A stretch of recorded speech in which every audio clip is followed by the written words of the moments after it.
সকলকে স্বাগত।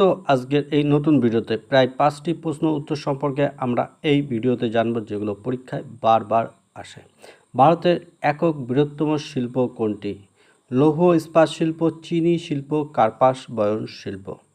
নতুন চ্যানেল, তাই লাইক, শেয়ার, সাবস্ক্রাইব করে আমাদের সঙ্গে থাকুন। চিনি সাধারণত উৎপাদন বেশি হয়ে থাকে মহারাষ্ট্র, উত্তরপ্রদেশ দিয়ে। আর চিনি অর্থাৎ সুগার ইন্ডাস্ট্রি। লোহা সাধারণত দুর্গাপুর, রাউরকেল্লা লৌহ ইস্পাত শিল্প কেন্দ্র গঠিত হয়েছে। আর কার্পাস বয়ন শিল্প সাধারণত গুজরাট, মহারাষ্ট্রের উপর ভিত্তি করে গঠিত হয়েছে। এই প্রশ্নের অর্থাৎ ভারতের একক বৃহত্তম শিল্প হচ্ছে কার্পাস বয়ন শিল্প। পরবর্তী প্রশ্ন হচ্ছে, ভারতের কোন রাজ্যে কাপড় কলের সংখ্যা সর্বাধিক? অর্থাৎ কাপড় কল কোন রাজ্যে সবথেকে বেশি আছে?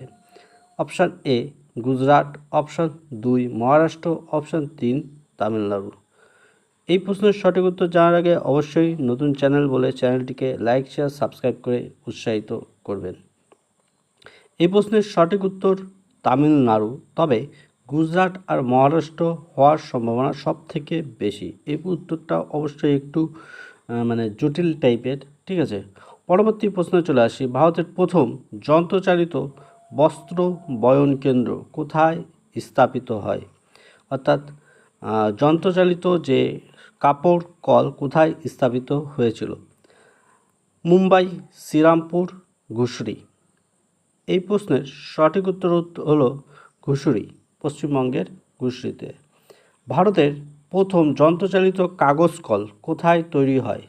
যন্ত্রচালিত কাগজ কল ভারতের নেপানগর, শ্রীরামপুর, বালিতে। এই অপশানগুলোর মধ্যে সঠিক উত্তর হচ্ছে বালিতে প্রথম কাগজ কল তৈরি হয়। অনেক ক্ষেত্রে শ্রীরামপুরও লেখা হয়, কিন্তু এটার সঠিক উত্তর হচ্ছে বালিতে। ভারতের সানসেট ইন্ডাস্ট্রি কোনটি? ভারতের সানসেট অর্থাৎ ডুবে যাওয়া ইন্ডাস্ট্রি কোনটি বা ডুবে যাচ্ছে? কাগজ শিল্প, পাট শিল্প, পেট্রো রসায়ন শিল্প। সাধারণত ভারত ভাগের পর থেকে বিভিন্ন বাংলাদেশের অংশ থেকে ভারতে যে পাট আসতো, সেই পাট আসা বন্ধ হয়ে যাওয়ার জন্য পাট শিল্প বর্তমান সময় আস্তে আস্তে ধ্বংসের মুখে। এছাড়াও পাটজাত দ্রব্য বা তৈরি জিনিসগুলো বর্তমান সময় ব্যবহার অনেক কমে গেছে। তাই এই প্রশ্নের সঠিক উত্তর হচ্ছে পাট শিল্প, ঠিক আছে। পাট শিল্প বর্তমানে ভারতের সানসেট ইন্ডাস্ট্রি হিসাবে গণ্য করা হয়। পরবর্তী প্রশ্ন হলো, চিনি উৎপাদনে ভারতের কোন রাজ্য প্রথম স্থান অধিকার করেছে? Option A Uttar Pradesh, option 2 Punjab, option 3 Maharashtra. এই প্রশ্নটার উত্তর অবশ্যই কমেন্ট বক্সে জানাও। আজকের মতো আমরা ভিডিওটি এখানেই শেষ করছি। পরবর্তী ভিডিওয় আবার দেখা হবে। সঙ্গে থাকুন, সাথে থাকুন।